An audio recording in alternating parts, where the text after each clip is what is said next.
네, 이번 시간 계속해서요. 요구사항 확인을 하는 측면에 있어서 요구 분석 기법 그리고 관련되는 도구들 이런 것들을 한번 확인해 보도록 하겠습니다.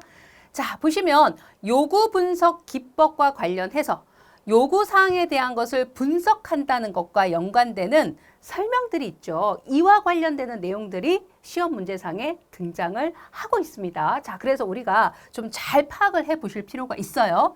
자, 첫 번째 문장에서 요구 분석을 통해서 사용자 요구사항을 명확히 구분한다. 어찌 보면 굉장히 당연한 얘기이잖아요. 그렇죠? 네, 사용자 요구에 대한 요구사항을 명확하게 구분을 해서 뭐를 결정을 한다는 거예요? 바로 이거죠. 개발할 소프트웨어의 범위를 파악할 수 있도록 한다라는 거죠.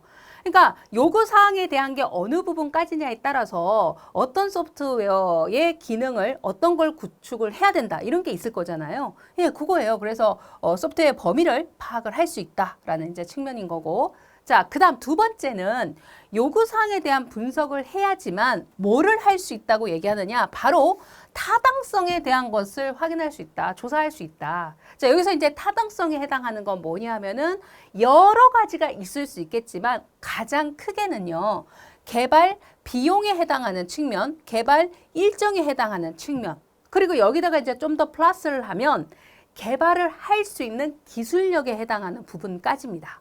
그러니까 요구된 거를 무조건 다 들어줄 수 있어. 이건 아니잖아요. 그쵸? 요청된 거를 개발할 때 비용이 들어갈 것이고 거기다가 일정 시간 범위 안에 개발을 해야 될 거거든요. 그랬을 때 비용이 맞는지, 그 다음에 시간이 합당한지, 그리고 개발팀의 기술력이 가능한지 이런 측면에 대한 게 필요하겠죠. 그게 바로 타당성에 대한 부분을 조사하고 확인하는 거다. 그러면서 이런 부분이 적합성에 대한 걸 판단을 해서 비용이나 혹은 시간이나 이런 부분에 대한 제약을 설정을 하게 됩니다. 예, 그래서 요구 분석이 필요하다라는 거를 이제 두 번째 문장으로 또 설명하고 있고, 계속 이어서 세 번째 문장에서는요, 요구 분석에 대한 결과는 요구 분석을 했어요. 근데 요구 분석하고 끝 이게 아니라 당연히 반드시 문서화를 해야 된다. 그래서 어떤 부분에 대한 게 요구가 되었다라는 게 기록이 되어져 있어야 된다는 거죠. 그래서 이제 추후에 요구 분석만 하고 끝날 게 아니잖아요. 시스템 소프트웨어를, 실질적인 소프트웨어를 개발을 할 거잖아요. 그러면 설계를 할 때 요구 분석된 내용을 기반으로 해서 설계를 시작할 거거든요. 그러니까 이제 이게 명세화된 문서가 있어야 된다. 이렇게 이제 보시는 거고요. 개발은 새로운 소프트웨어를 개발하는 측면이 처음에 요구 분석을 하는 것으로부터 출발을 해서요. 실제 소프트웨어가 개발이 됐잖아요. 그러면 그 개발된 소프트웨어를 사용자가 사용을 하면서 문제점이 있거나 혹은 기능에 대한 개선점이 있거나 이랬을 때 그걸 이제 통틀어서 유지보수라는 표현을 쓰죠. 바로 유지보수를 하는 부분에도 실질적으로 가장 처음에 했던 요구 분석 명세서가 활용이 된다. 그래서 문서화가 꼭 필요하다라고 설명을 하고 있습니다. 자, 계속해서 또 가볼게요. 자, 요구 분석을 하는 부분에 있어서 많이 사용하고 있는 도구에 해당하는 부분이거든요. 자세한 내용은 이제 바로 뒤에서 또 나옵니다. 자료 흐름도 그리고 자료 사전 이런 부분들이 요구 분석을 하는 도구로서 효과적으로 쓸 수 있는 도구다. 이렇게 이제 얘기를 하고 있는 거고, 그러면서 요구 분석한 부분의 구체적인 명세를 위해서는 소단위 명세서, 미니 명세서 간략하게 기록한다는 의미가 있는 거거든요. 예, 그래서 이제 미니 혹은 소단위 명세서라고 얘기하는데 이 명세서를 이제 문서화에 활용을 한다. 이렇게 이제 얘기를 하고 있습니다. 되셨죠? 이제 요거에 해당하는 자세한 내용은 바로 뒤에 나와요. 예, 거기서 또 확인해 보시고요. 자, 사용자에 대한 요구는 어떨 수 있다? 애매모호할 수 있다. 사용자 요구에 대한 부분이 왜 애매할 수 있느냐 하면 사용자가 뭐 개발자 입장도 아니고 그러다 보니까 명확하게 이게 ABCD 1, 2, 3, 4 정확하게 딱 끊어서 기능에 대한 걸 기능별로 이렇게 정리해서 사실 얘기한다기보다 대부분은 좀 두리뭉실하게 이제 또 얘기하는 경우 이런 것도 있을 수 있거든요. 그러니까 사용자 요구는 애매모호할 수 있다. 거기다가 개발을 한참 하고 있는데 내가 생각해 보니까 이 부분은 이렇게 좀 바꿨으면 좋겠어요. 생각해보니까 나 이 부분에 대한 요구는 안 했는데 이것도 좀 기능을 넣어주세요. 이렇게 할 수 있다는 거죠. 그게 이제 개발 중에 언제든지 다른 요구를 사용자 입장에서 할 수 있다는 거죠. 그쵸? 네. 그러면 결국은 이제 이거는 누구와의 어떤 그 괴리 차이가 발생하느냐? 사용자와 개발자. 그쵸? 개발자는 이제 뭐 기본적인 요구 분석을 처음부터 해가지고 계획을 세워서 열심히 개발하고 있는데 새로운 요구가 들어왔어요.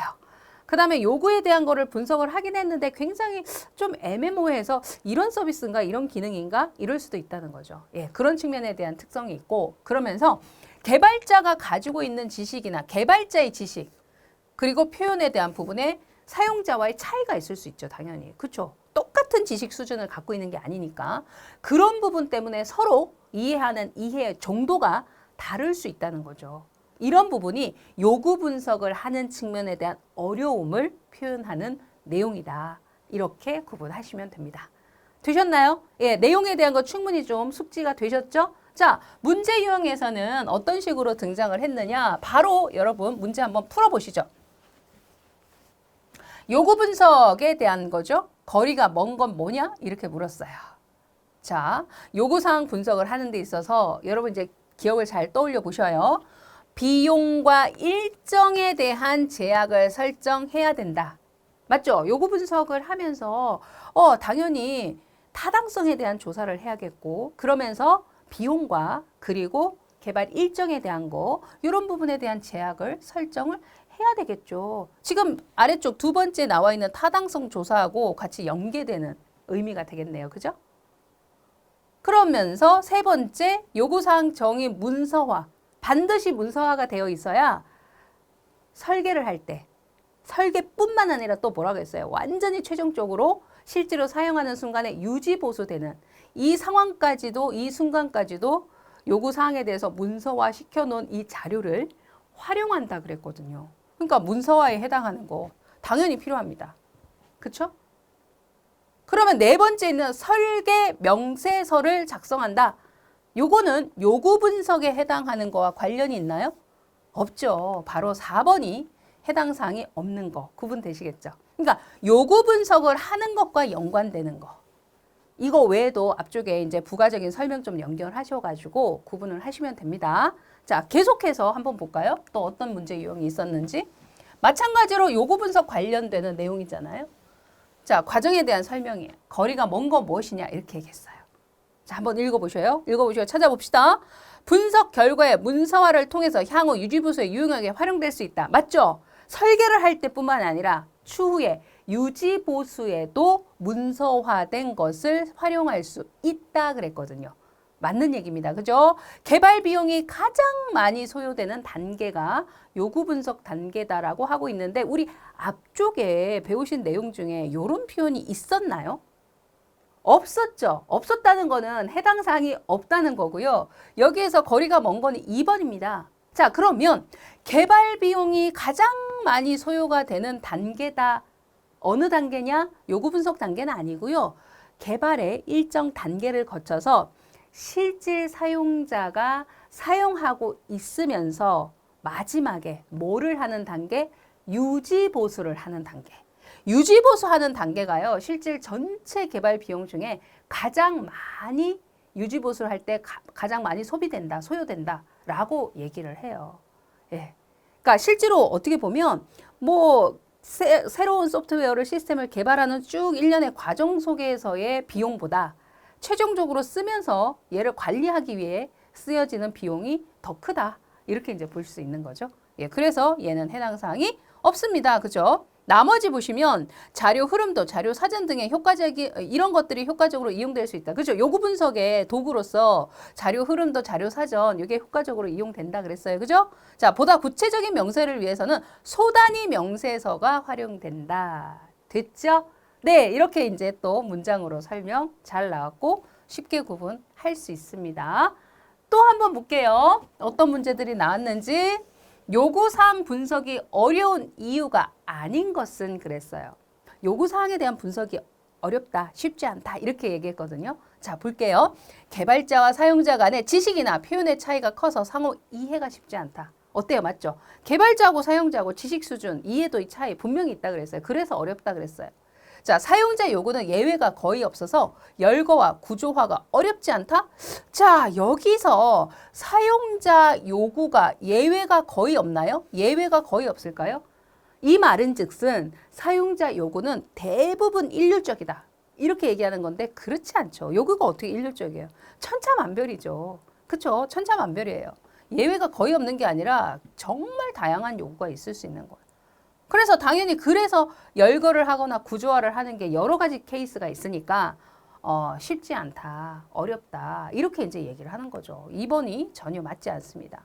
자, 세 번째 보니까 사용자 요구사항이 모호하고 불명확할 수 있다. 그렇죠. 사용자가 이제 표현하는 범위에서 명확하게 1번, 2번, 3번 기능하고 딱 잘라서 구분을 정확하게 해주는 게 아니다라고 했잖아요. 그죠? 모호할 수 있다. 자, 소프트웨어 개발 과정 중에 요구사항이 계속 변할 수 있다. 그죠?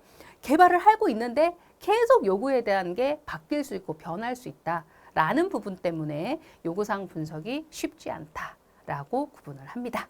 자, 되셨죠? 이런 식으로 나온다라는 거죠. 그래서 우리 앞서서의 그 내용 정도만 구분을 하셔도 이와 같은 문제들은 어렵지 않게 이제 해결을 할 수 있습니다. 자, 구분 잘 하시고요.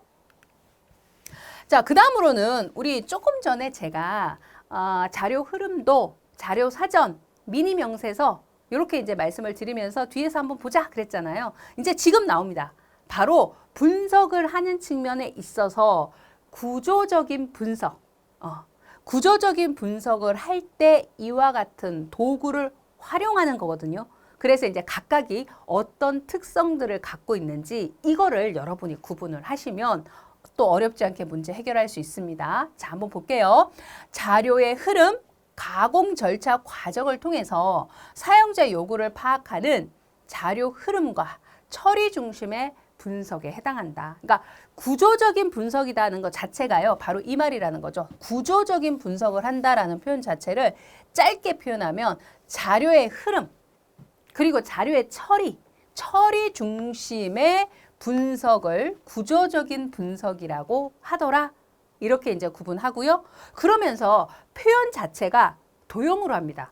그러니까 도형으로 도식화시켜서, 그러니까 글로 적는 게 아니라 도형으로 표현을 하기 때문에 당연히 고객의 입장에서 뭐 충분한 전문 지식이 없는 사용자, 고객의 입장에서 보더라도 쉽게 이해를 할 수 있거든요. 그러면 의사소통을 하는 게 굉장히 편하죠. 개발자 입장에서는. 그죠? 네, 그래서 도형으로 표현하는 어떤 형태이다 보니 고객과의 의사소통이 원활하게 할 수 있다라는 측면, 이게 이제 장점적인 부분을 얘기하는 거고요.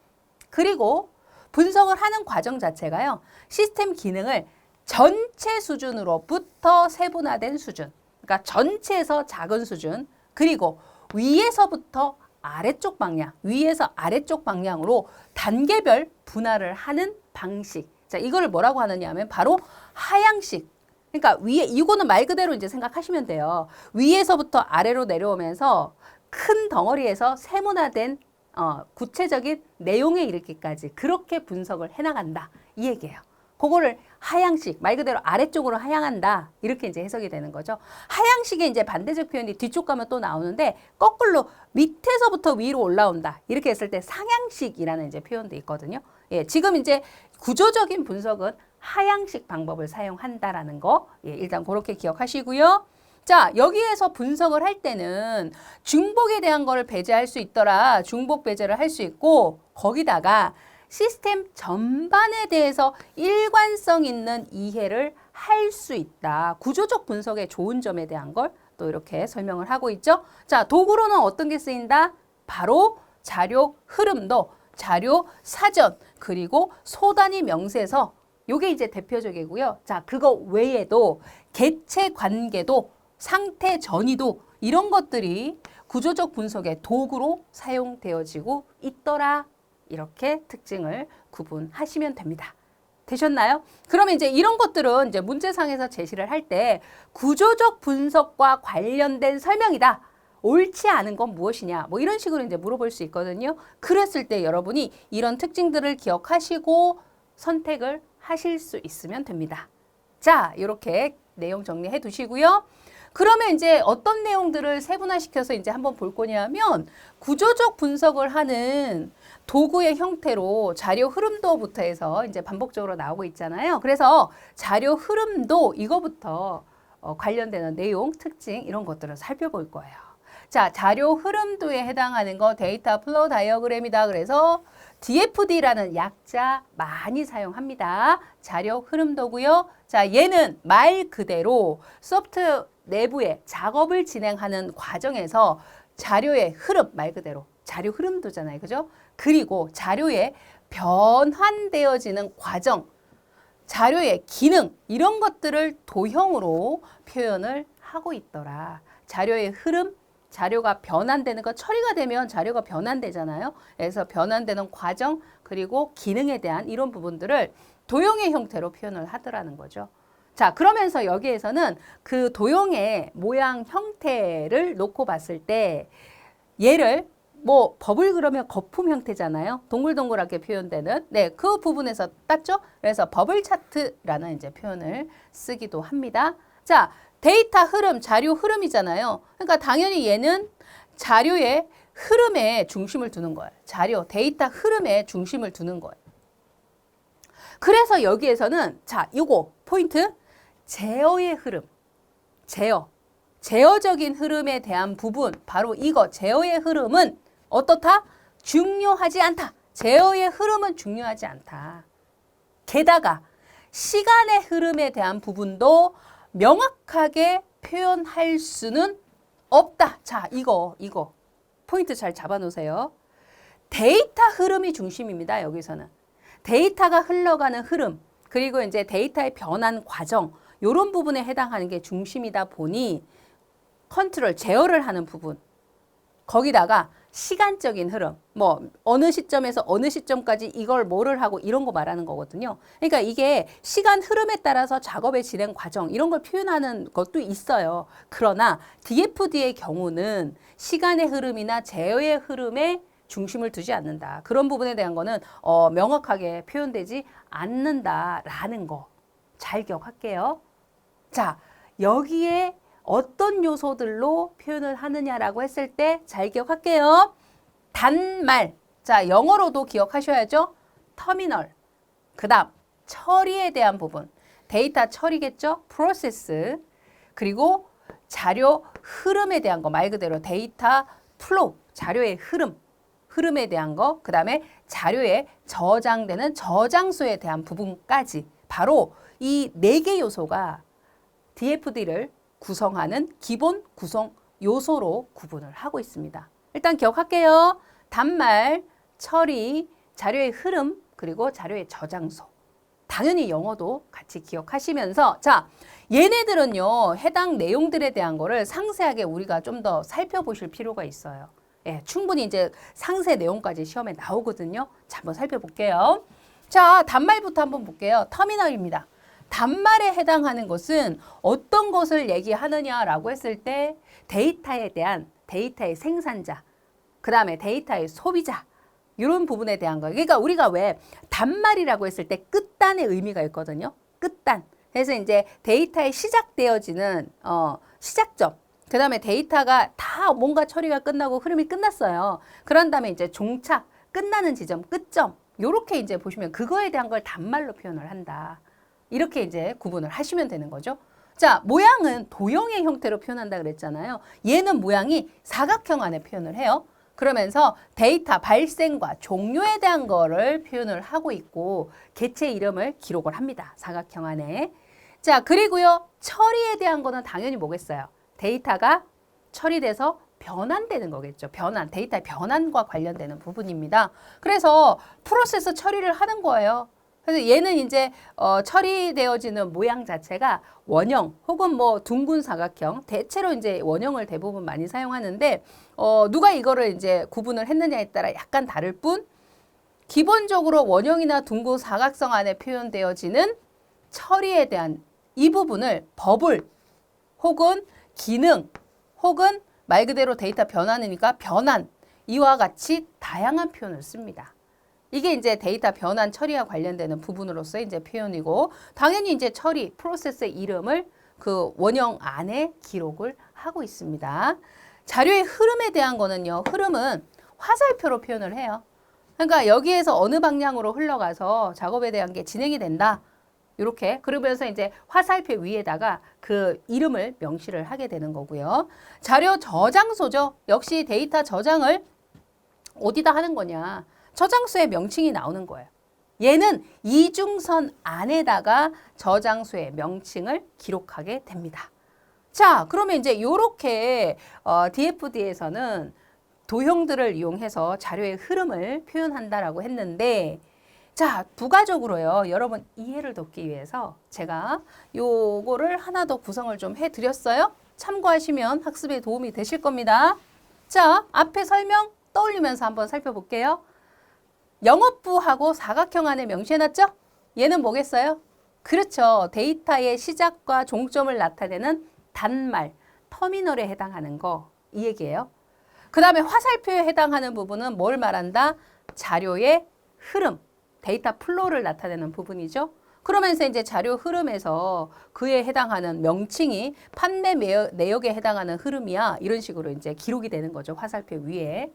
자, 그리고 처리, 프로세스와 관련되는 거는 원형 안에 표현이 된다 그랬잖아요. 그러니까 여기서는 판매 품목 등록이라는 처리를 한다는 거죠.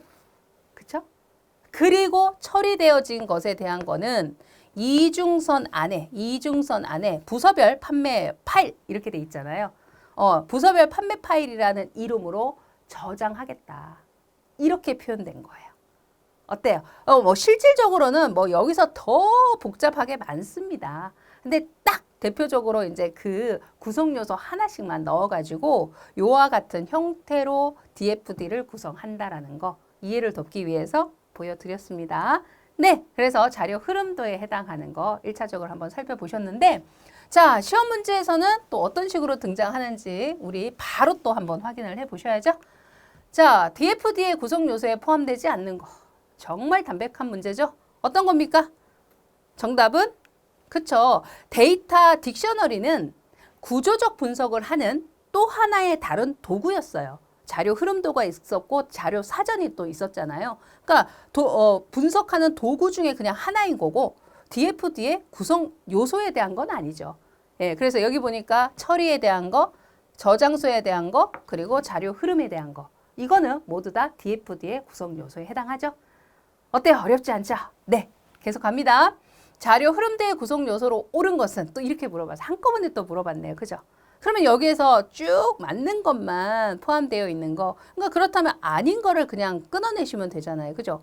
1번 같은 경우는 쭉 보셨을 때 아니죠. 처음 봤죠. 예, 처음 본 거 자체뿐만 아니라 전혀 아닙니다. 그죠? 그 다음에 또 자료 사진이 또 났어요. 3번에.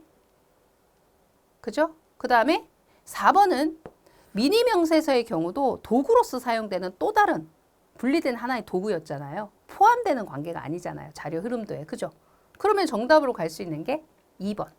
그쵸? 그래서 처리, 데이터 흐름, 데이터 저장소, 그리고 단말. 어때요? 명확하죠? 이렇게 해서 구성 요소 또 물어보는 거. 이런 식으로 뭐 자주 등장했네요. 그죠? 문제 유형이. 구성 요소 잘 기억해 주시고요. 자, 또 갑니다. DFD에 해당하는 이번에는 문장 설명으로 되어 있어요. 문장 설명으로 되어 있으면서 해당 설명 중에 틀린 거 찾아라 이렇게 얘기했어요. 1번에 보니까 자료 흐름 그래프 또는 버블 차트, 버블이라는 표현 쓴다 그랬어요. 그죠? 맞습니다. 구조적 분석 기법에 이용되는 거다. 그쵸? 구조적 분석 기법을 우리가 하고 있는 거예요. 지금 그 도구들에 대해서 하고 있는 내용입니다. 자, 시간 흐름을 명확하게 표현할 수 있다. 자, 이거 앞에 우리 특징에서 데이터 흐름이 중점적인 거다. 제어에 대한 흐름, 그리고 시간의 흐름, 이런 것들에 대한 명확한 표현은 할 수 없다, 하지 않는다, 이렇게 얘기했거든요. 기억나시죠? 그래서 3번이 잘못됐다는 거 알 수 있습니다. 자, 네 번째도 보니까 화살표, 원, 사각형, 직선. 자, 이걸로 해당 요소들을 표시한다. 그죠? 도형을 어떤 걸로 표시하는지 나타내고 있는 거죠? 맞습니다. 네, 이렇게. 어때요? DFD 관련되는 게 꽤나 여러 가지가 등장했는데 관련 특징 이렇게, 그리고 구성 요소 이렇게 해서 문제 유형이 등장했죠? 잘 기억하셔야겠죠?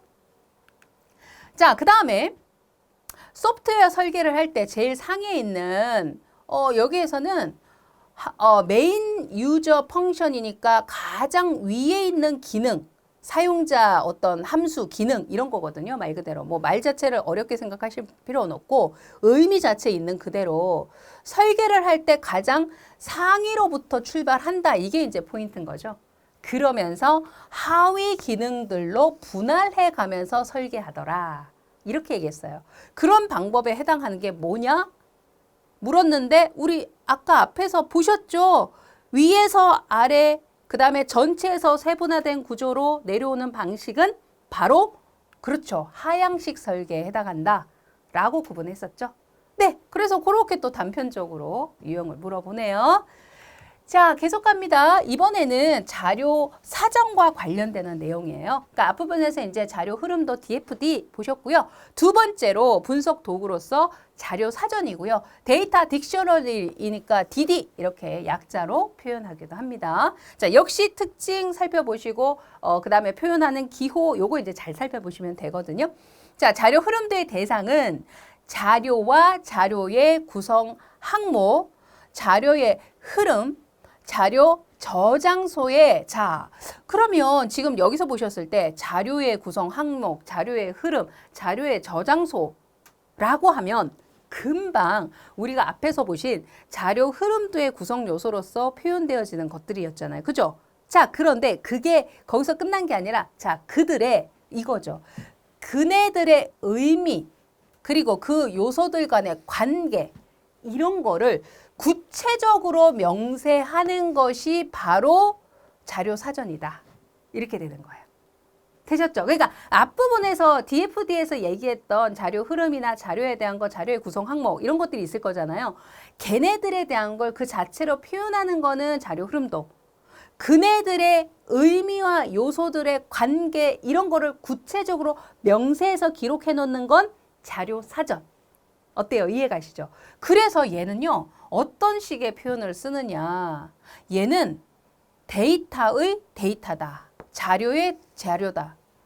그래서 자료에 대한 자료 설명 이거거든요. 데이터에 대한 데이터 설명이 붙은 거니까. 그래서 이거를 메타데이터라는 표현을 쓰기도 합니다. 데이터를 설명하고 있는 데이터다라는 의미를 갖고 있는 거거든요. 자, 메타데이터 이제 이런 표현을 쓰고요.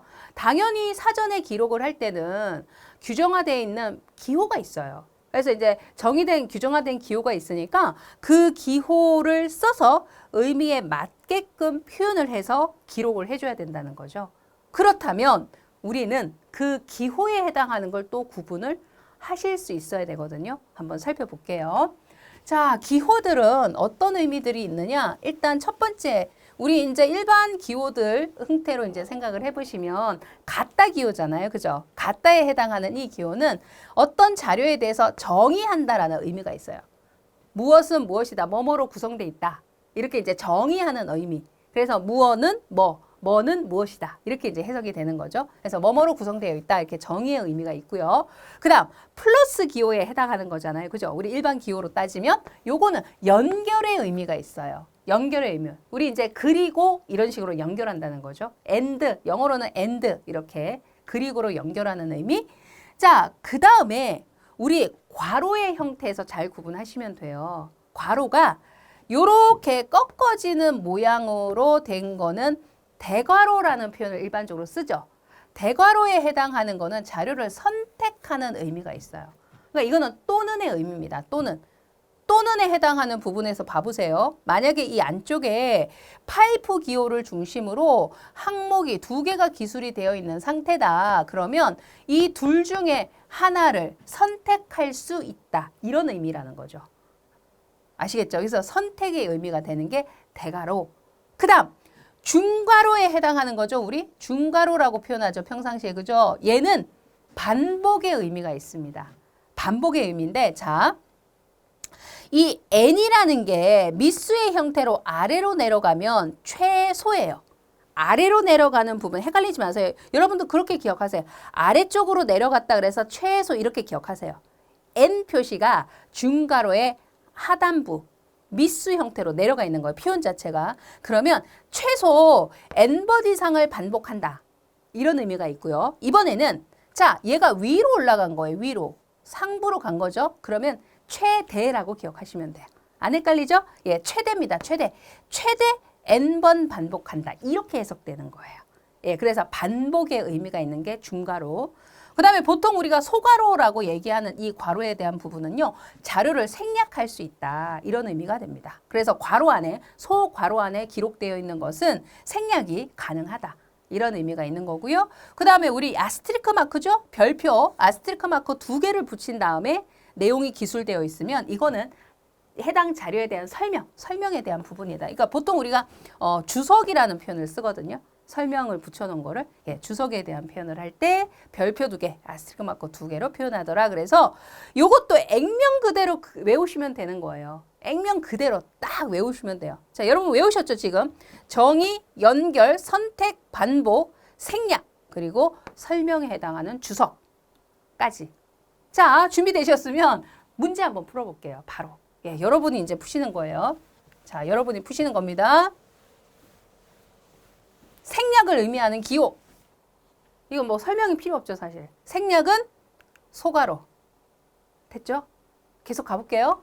그 다음, 반복을 의미하는 거는, 반복은, 그쵸? 중괄호. 그래서 이제 여기서 더 구체적으로 가면, 최소로 갈 거냐, 최소로 가면 n 밑에 붙었다 그랬죠? 최대로 간다 그러면 n이 위로 붙는다 그랬죠? 예, 그래서 이제 그거까지 조금 더 구체적으로 이제 구분할 수 있겠고요. 계속 갈게요. 선택의 의미예요. 선택. 둘 중에 하나 선택할 거야. 그러면 그렇죠. 대괄호. 어때요? 쉽게 풀렸죠? 네. 이렇게 여러 번 시험 문제에 등장을 한 거예요. 한 번만 나온 게 아니잖아요. 예. 반복해서 여러 번 나온 거를 제가 비슷한 문제 유형을 걸러내고 하나만 대표적으로 보여드리지 않고요. 비슷하더라도 여러 번을 계속 반복해서 제가 기술해놓고 그 다음에 몇 년도 몇 월에 기출이 됐다라는 거를 밝혔잖아요. 그 이유는 비슷비슷한 게 서로 다른 해 혹은 같은 해더라도 계속적으로 나오고 있다. 이거를 여러분이 좀 쉽게 파악을 하실 수 있게끔 반복해서 비슷비슷한 문제지만 제시를 해드린 거예요. 정리를 해드린 거예요. 아시겠죠? 그러면 이런 것들은 반드시 외워야겠어요? 안 외워야겠어요? 당연히 외워야겠죠. 그렇죠? 당연히 외울 수밖에 없는 거죠. 자, 그렇게 해서 이제 자료 사정 관련되는 것까지 보셨고요. 그 다음에 구조적 분석하는 거에서 또 대표적인 거 세 번째가 뭐가 있었나요? 그렇죠. 소단위 명세서 있었잖아요. 예, 소단위 명세서는 간단하게 이런 정도 특징만 기억을 좀 해 두실게요. 말 그대로 얘는 처리의 구체적인 절차에 대한 거를 1, 2페이지 정도의 그러니까 용량을 적게 하는 거죠. 말 그대로 소단위 명세서잖아요. 그러니까 1, 2페이지 정도의 분량으로 요약해서 작성을 한 거예요. 그래서 미니 명세서 있는 그대로 영어대로 하면 그 다음에 소단위 명세서, 그 다음에 기능적인 부분에 대한 구체적인 기술이라 그래서 기능 명세서 뭐 이런 표현을 쓰기도 합니다. 그러면서 이 소단위 명세서를 작성을 할 때는 어떤 것들을 이용을 하느냐라고 했을 때 자, 이 자체에 대한 이해를 일일이 사실 하실 필요까지는 없어요. 제가 물론 이렇게 설명해드릴 이런 거는 뭐고요, 이거는 뭐고요, 뭐 이렇게 다 설명을 해드릴 수 있는데 조금 그런 거는 시간 낭비 쪽에 해당되는 왜? 그런 구체적인 부분까지 물어본 적이 단 한 번도 없으니까 여러분은 종류 정도만 그냥 기억을 해 주시자라는 거죠. 그런 거는. 물론 차후에 뭐 좀 더 구체적으로 나올 가능성이 아예 없어요. 이렇게 단정 지을 수는 없지만 우리는 뭐예요? 기존에 나왔던 부분에 대한 걸 좀 더 중점적으로 핵심을 잡아서 학습을 짧은 기간에 완성하는 게 목적이잖아요. 그죠? 예. 그러니까 지금 이런 것들은 종류 정도만 구분을 하실 수 있으면 됩니다. 자연어, 의사코드, 흐름도, 상태 전이도, 의사결정 트리 이런 것들이 미니 명세서를 작성할 때 작성하는 도구로서 사용되어질 수 있다. 그리고 미니 명세서는 논리적인 처리 절차에 대한 것도 포함할 수 있다. 이런 특징. 네, 그래서 요거는 아직까지 기출된 적은 없으나 구조적 분석에서 또 한 대표적인 형태이기도 하고 요렇게 특징적인 거를 물어보는 정도 수준에서는 또 얼마든지 또 나올 수 있으니 요 정도는 좀 정리를 해두자라는 의미가 있습니다. 네, 이렇게 좀 잘 정리하시고요. 자, 구조적인 분석을 하기 위한 도구들 이제 세 가지 살펴보셨고, 그 다음으로 이제 등장을 하는 거는 UML이라고 해서 등장을 합니다. 굉장히 생소하시죠? 처음 보시는 분들 당연히 생소할 수밖에 없는데 학습을 한번 해보자고요. 재밌는 것도 많이 나와요. 생소한데 뭔가 재밌는 게 되게 또 많이 등장을 해요. 일단 UML이라는 것 자체가 뭐냐? UML은요, L이 랭귀지거든요. 언어예요, 언어. 어떤 언어? 모델링 언어다. 모델링 언어다. 얘는 어떤 거를 하는 모델링 언어인데 표준화된 모델링 언어다 이렇게 얘기하는데 객체 지향적인 개발을 하는 데 있어서 자, 이 말부터 여러분이 좀 어려울 수 있어요. 객체 지향 개발을 한다. 이 말부터 어려운데 요거는 사실 객체 지향 개발, 객체 지향이라는 표현 자체가 뒤쪽에서 또 자세히 다루거든요. 근데 여기서 막 앞에서 다 하면서 가면 또 뒤에 어차피 나오는 내용이라 굳이 중복해서 학습하실 필요는 없어요.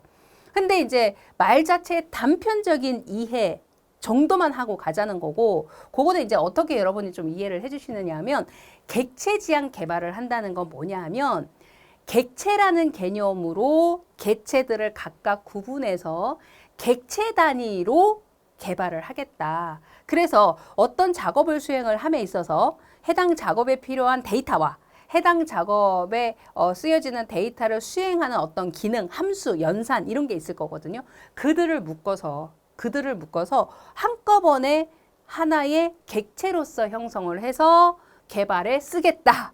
이렇게 제가 이거는 쉽게 설명하는데 지금은 좀 한계가 있어요. 그러니까 실질 의미는 이런 정도거든요. 근데 아마 이게 잘 이해가 안 되실 수 있어요. 그러나 괜찮습니다. 예, 지금 그거 이해하는 게 여기서 목적이 아니거든요. 그건 어차피 뒤에 가면 다 우리 나와요. 자세하게 앞에서부터 쭉 내용을 살펴보실게. 여기서는 그래서 제가 조금의 설명은 해드렸지만 그거 기억 못해도 괜찮고 이해 못해도 괜찮아요. 이거 기억하시면 돼요. UML은 소프트웨어 개발하는데 어떤 개발법에서? 그렇죠. 객체지향적인 개발에서. 그러면 선생님 객체지향적인 개발 말고 또 다른 개발법이 있나요? 그럼요. 우리 하다 보면 많이 나와요. 무슨 개발법 많이 나오거든요. 근데 얘는 객체지향적인 개발법에서 일단 이거 기억하자고요. 아시겠죠? 무슨 말인지 조금 잘 몰라도 뒤로 조금 미룰게요, 그거는. 자, 그럴 때 요구 분석을 하거나 설계를 하거나 구현을 할 때 그럴 때 사용되어지는 표준화된 모델링 언어에 해당한다. 그래서 표준화된 모델링 언어가 있으니까 이걸로 다 이제 표현을 해놓는 거예요. 문서화 시켜놓는 거예요. 그런 다음에 개발자 간에도 의사소통할 때 혹은 사용자와 개발자가 의사소통할 때도 이렇게 표현되어진 이 언어로 표현되어진 자료를 가지고 의사소통을 할 수 있다. 그런 얘기입니다. 아시겠죠? 그게 이제 UML이다. 일단 이렇게 알고 시작하시면 되고요. 결국 이 표준화된 표현을 사용을 하면서 개발자와 고객 혹은 개발자들 간의 의사소통이 굉장히 용이해진다. 이거는 이렇게 생각하시면 돼요. 봐보세요. 언어가 다른, 그러니까 모국어가 다른 3명의 개발자가 있어요. 예를 들어. 그러면 각자 모국어를 쓰고 싶어요. 그런데 그렇게 해버리면 서로 내 모국어만 알고 있는 상태다. 제대로 된 의사소통이 되나요? 안 되죠. 그러면 거기에서 뭐가 필요해요? 공통 언어라는 게 필요하죠. 그렇죠? 공통 언어인데 이 공통 언어는 게다가 굉장히 배우기 어렵고 구분하기 어렵고 문법 구조가 어렵고 이해하기 어려운 이런 게 아니라 표준화되어 있으면서도 굉장히 간결하게 쉽게 이해할 수 있도록 만들어져 있어요. 그러면서 이걸 3명의 개발자가 써요. 그러면 우리 모국어는 일단 버려. 우리 개발할 때는 이 언어를 써야 돼. 이렇게 정한다는 거죠. 그러면은 본인의 모국어만 알고 있는 상태더라도 얼마든지 개발하는 거와 관련되는 의사소통을 충분히 쉽게 할 수 있잖아요. 이런 의미로 생각하시면 됩니다. 예, 그럴 때 UML이 쓰여지는 거다. 그러니까 의사소통이 당연히 용이하도록 하는 거다. 이렇게 보시면 되고요. 거기다가 얘는 뭐 공통되는 언어를 쓰기 때문에 용이하다가 아니라 얘를 쓸 때 어떤 부분에 대한 게 있느냐, 표현 방법이 굉장히 탁월해. 그러면서 논리적인 표기법을 사용을 한다는 거죠. 그러니까 표현 방법 자체도 탁월하고 논리적인 표기법을 사용을 하기 때문에 당연히 정확하게 정해져 있는 대로만 이해를 하면 된다는 거거든요. 뭐 예를 들어 A라는 게 있는데 A가 어떨 때는 1번 의미고 어떨 때는 2번 의미고 이렇게 가지 않는다는 거예요. 딱 정해진 대로. 예, 그거대로만 이해하면 된다는 거예요. 그러니까 얼마나 얘는 이해하기가 좋습니까? 그리고 소프트웨어 규모 관계없이 적용할 수 있다. 그러니까 개발하는 소프트웨어가 대규모인지 소규모인지 이런 거 상관없이 UML을 활용할 수 있다. 이렇게 이제 얘기를 합니다. 되셨죠? 그러니까 일단은 UML이라는 것 자체에 대한 게 우선적으로 여러분이 이제 생소하시니까 뭐가 UML이다라는 거, 특징이 이러하다라는 거, 예, 이렇게 이제 이해를 좀 해주시면 되겠고, 자, UML의 기본 구성 요소. 그러면 이제 이거를 정해져 있는 표현 방법을 이용해서 기록을 하고 뭐 도형으로도 그리고 이렇게 하거든요. 그랬을 때 기본 구성 요소들이 있거든요. 여기선 딱 세 가지 얘기합니다. UML의 기본 구성 요소는 바로 사물 그리고 그들의 관계예요. 관계. 그리고 그거를 도형으로 표현을 해놓은 다이어그램. 이렇게 구분을 하더라는 거죠. 그래서 이제 사물에 대한 건 어떤 거고 관계는 어떻고 다이어그램은 어떻게 표현을 하는 거야 라고 이제 학습을 여러분이 이제 하셔야 되거든요.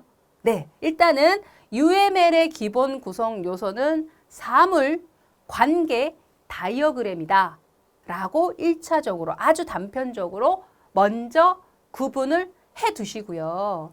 문제 형태에서 아주 단편적인 문제 기본적으로 나온다 했죠? 예, 여기서도 바로 나오잖아요. UML의 기본 구성 요소가 아닌 것은 바로 물어보죠. 자, 영어 제가 이제 강조하지 않겠습니다. 괄호 안에 제가 영어 기록을 해놓은 거는 그냥 뭐 이게 그냥 보기 좋게 영어까지 쓸 거야 의미가 아니라 그랬어요. 영어까지 같이 학습을 하셔야 된다. 구분은 하실 수 있으셔야 된다라고 이제 말씀을 드렸죠. 자, 그러면 해당 사항 없는 거 몇 번? 그렇죠. 2번은 언제 나왔었던 거예요? 그쵸? 우리 좀 전에 앞에서 자료 흐름도에서 터미널 단말이라고 해가지고 나왔었던 구성 요소 중에 하나였죠. 지금 이제 여기에서는 사물과 관계와 그리고 다이어그램 이 세 개가 UML의 기본 구성 요소로 이제 구분을 하고 있습니다. 자, 그러면 사물과 관계야 다이어그램이라고 얘기하는데 도대체 얘네들은 뭘 말하는 걸까? 이제 이게 궁금하거든요. 그리고 이제 또 이거와 관련되는 구체적인 것들이 시험 문제에 등장하거든요. 그러면 이제 한번 살펴보셔야 되겠죠? 자, 그러면 첫 번째로 사물에 해당하는 건 뭐냐? 사물, things는 뭐냐? 자, 얘는 하나의 개체 대상에 해당하는 거다. 그러니까 컴퓨터 내에서 추상적으로 표현되어지는 하나의 개체, 그 대상체, 요거를 사물에 해당하는 거다라고 개체로 구분하시면 돼요. 구분되어지는 개체, 이걸 사물이라는 표현을 쓴 거예요. UML에서는.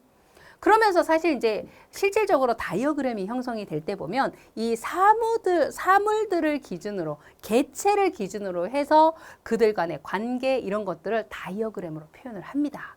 자, 이거는 이제 밑에서 좀 더 보시면 명확하게 또 구분이 되실 거고요. 그 다음 두 번째로 관계 나왔었잖아요. 관계. 자, 릴레이션십에 해당하는 관계는 사물 간의 뭐다? 관계, 연관성에 해당하는 거다. 연관성에 해당하는 게 관계다. 자, 그래서 얘는 사물의 의미가 확장되어지는 의미가 있는 거다. 이 연관성 관계를 이제 따지는 측면이니까. 그러니까 개체와 개체가 있어요. 사람으로 따지면 여기서 말하는 개체가 한 사람의 사람 개체 이렇게. 그러면 A라는 사람이 있고 B라는 사람이 있다. 그러면 개체가 두 개가 있는 거죠. 그런 식이에요. 그러면서 A라는 사람과 B라는 사이에 어떤 관계, 연관성에 대한 부분, 어떤 관계인가 이런 부분에 대한 설명할 수 있잖아요. 그렇죠? 그게 관계입니다. 자, 그러면 관계에 대한 부분이 어떻게 구분되어지느냐 했을 때, 자, 이거 이제 잘 구분하셔야 돼요. 이런 거는 연관관계, 그 다음 일반화 관계, 이 말 표현 자체를 정확하게 구분하셔야 돼요. 그리고 집합관계, 복합관계, 의존관계, 실체화 관계 등이 있다. 자, 이런 거는 굉장히 중요합니다. 조금 많아 보이는데 이런 거는 시간을 투자하시고라도 당연히 하나하나 다 외우시고 해당 내용을 학습을 해주셔야 됩니다. 이런 거는 정말 시험 문제 내기 좋아요. 굉장히. 자, 연관, 일반화, 집합, 복합, 의존, 실체화 관계. 자, 지금 여기는 제가 담백하게 한글로만 적어놨는데 얘도 영어로 잘 나옵니다. 자, 영어 부분은 상세 설명되어 있는 부분에 제가 추가를 좀 해드렸거든요. 자, 그러면 앞부분 몇 개만 일단 한번 봐볼게요. 먼저 연관관계에 해당하는 내용입니다. 자, 연관관계는 자, 영어 잘 같이 기억하셔야 됩니다. 연관에 해당하는 거 그대로 association 이렇게 표현을 하고 있죠. 자, 얘는 두 개 이상의 사물이 서로 연관성이 있음을 표현한 거다. 두 개 이상의 사물이 서로 연관성이 있음을 표현한 걸 얘기하는 거다. 자, 이때 보시면 어느 한쪽 사물에게 영향을 주는 경우는 단방향 연관, 서로 영향을 주더라 양방향 연관으로 구분을 하더라. 게다가 이때 보면 특정 관계 사이에서는 특정 관계 사이에서 사물의 개수에 대한 부분이 다수, 여러 개로 가는 측면에 대한 걸 다수성이라고 얘기해요. 근데 이게 이제 연관관계에서 표현되는 용어거든요. 다수성은. 그러니까 이제 말 그대로 멀티, 여러 개와 연결이 돼 있다. 이게 다수성이다. 이렇게 이제 보시면 되는 거예요. 단방향 관계는 화살표로 표현이 되잖아요. 양방향의 관계는 그냥 실선으로 그냥 표현이 됩니다. 자, 그러면 이런 거는 어떤 거 생각을 해 보실 수 있느냐? 자, 보셔요.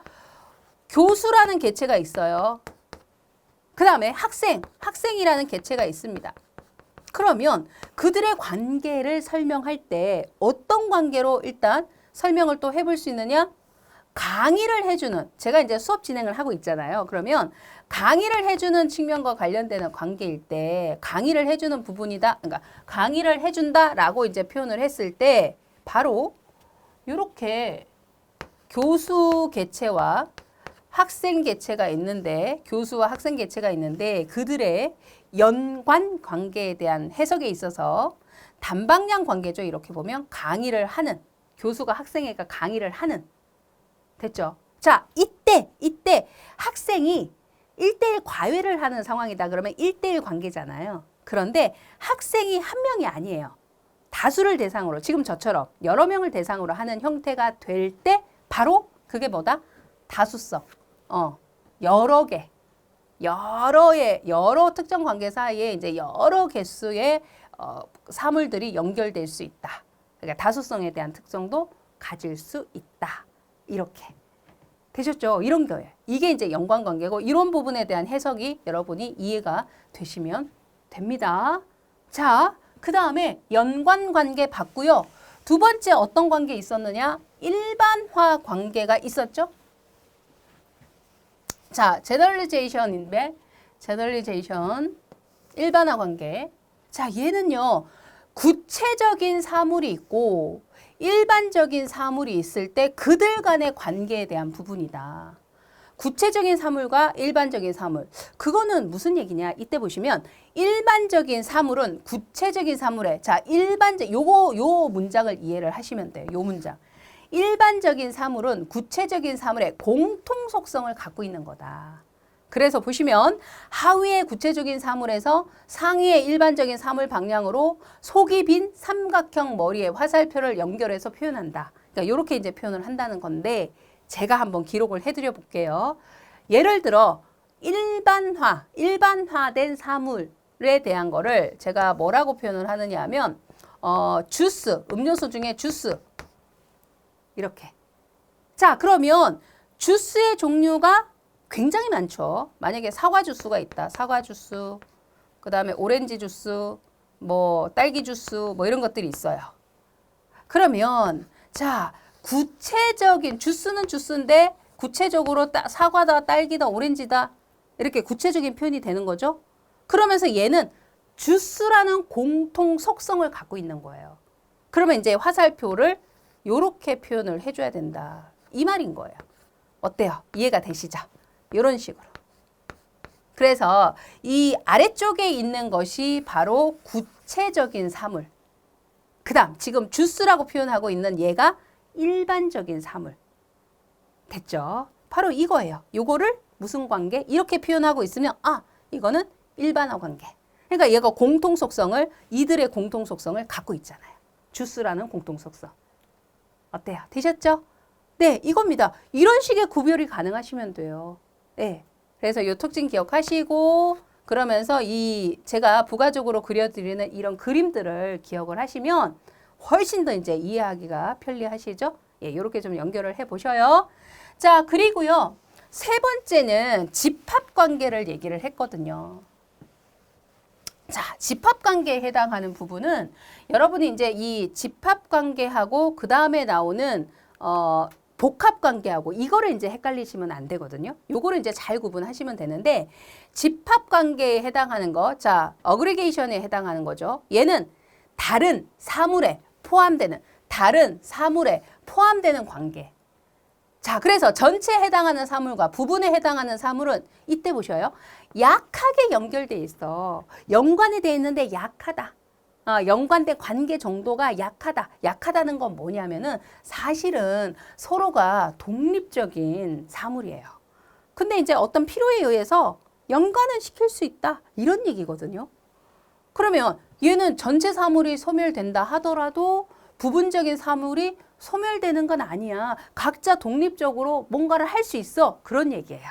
그래서 이제 서로의 관계는 뭐 뛰면 뛰는 대로 각자 그냥 할 일 하면 되는 거고 같이 관련이 있을 때는 또 관련돼서 일을 하면 되는 거고 이런 의미다. 라는 거죠. 그게 집합관계에 해당한다. 이렇게 되거든요. 그러면서 이제 여기 보면 포함되는 부분 사물에서 포함하는 전체 사물 방향으로 속이 빈 마름모를 연결해서 표현한다. 이렇게 얘기했잖아요.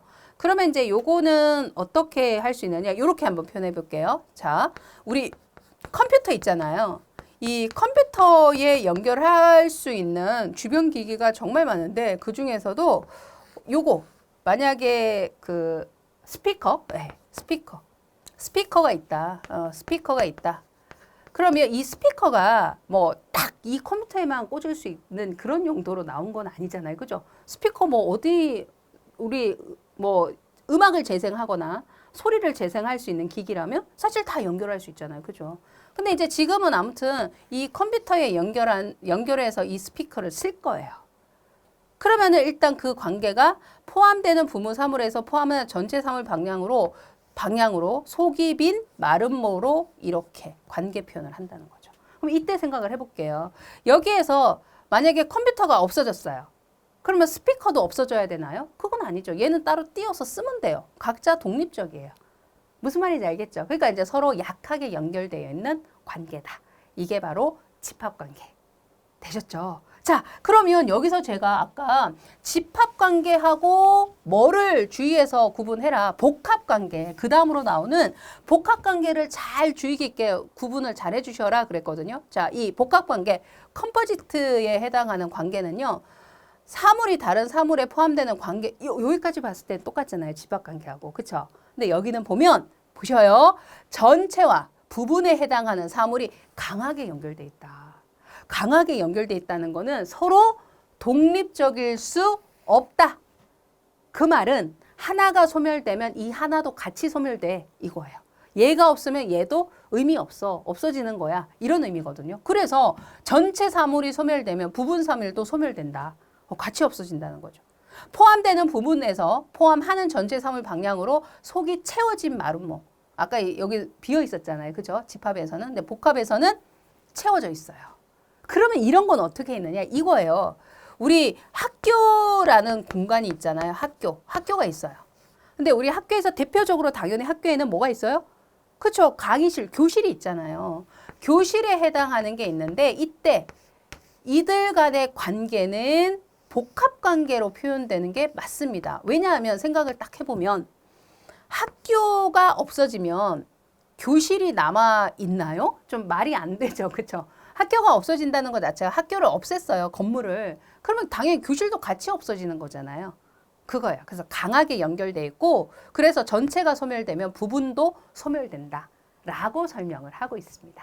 어때요? 이해 가시죠? 예, 그런 식으로 여러분이 이제 이해를 하시면 됩니다. 그러면서 이제 이렇게 문장으로 설명 나오는 거 이런 것들도 이해하시면서 제가 이제 이렇게 그려드리는 거 같이 연결을 좀 하실 수 있으면 됩니다. 자, 그리고 의존 관계라고 해서 나오는 거는요. 자, 얘는 디펜던시에 해당하는 의존 관계. 얘는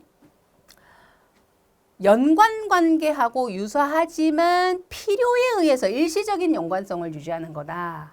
그러니까 연관 관계하고 비슷하긴 하지만 필요에 의해서 일시적으로 그러면서 또 얘는 사물의 변화가 다른 사물에 영향을 준다라고 이제 얘기를 하고 있거든요.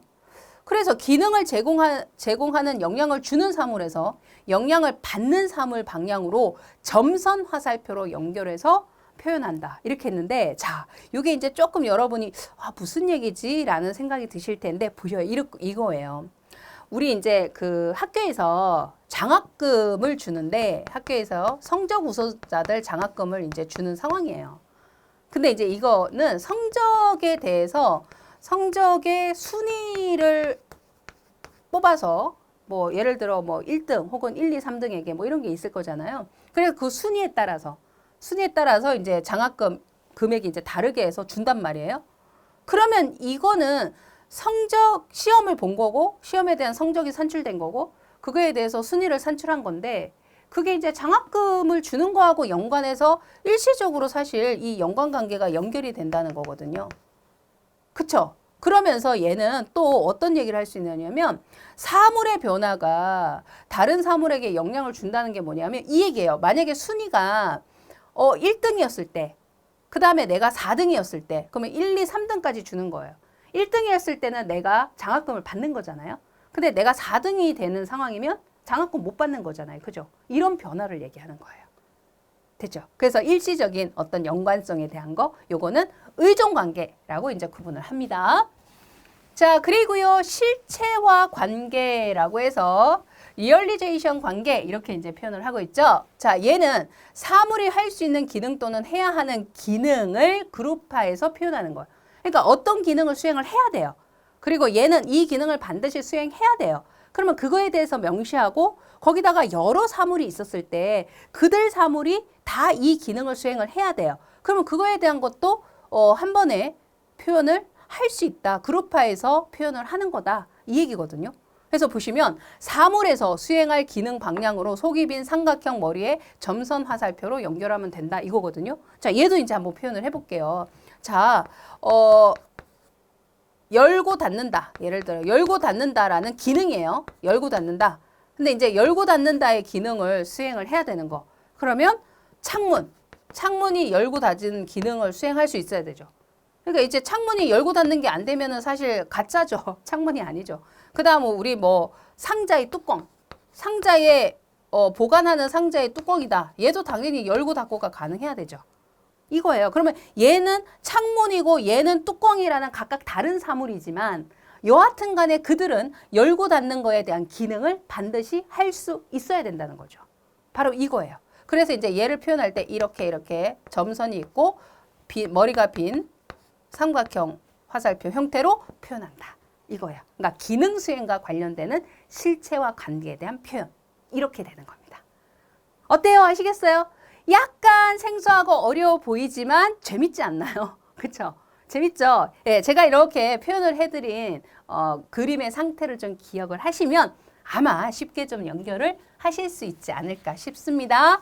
자, 그러면요, 우리 어떤 문제 형태로 나왔을까 한번 좀 확인을 해볼까요? 이거 하실 수 있을 것 같아요.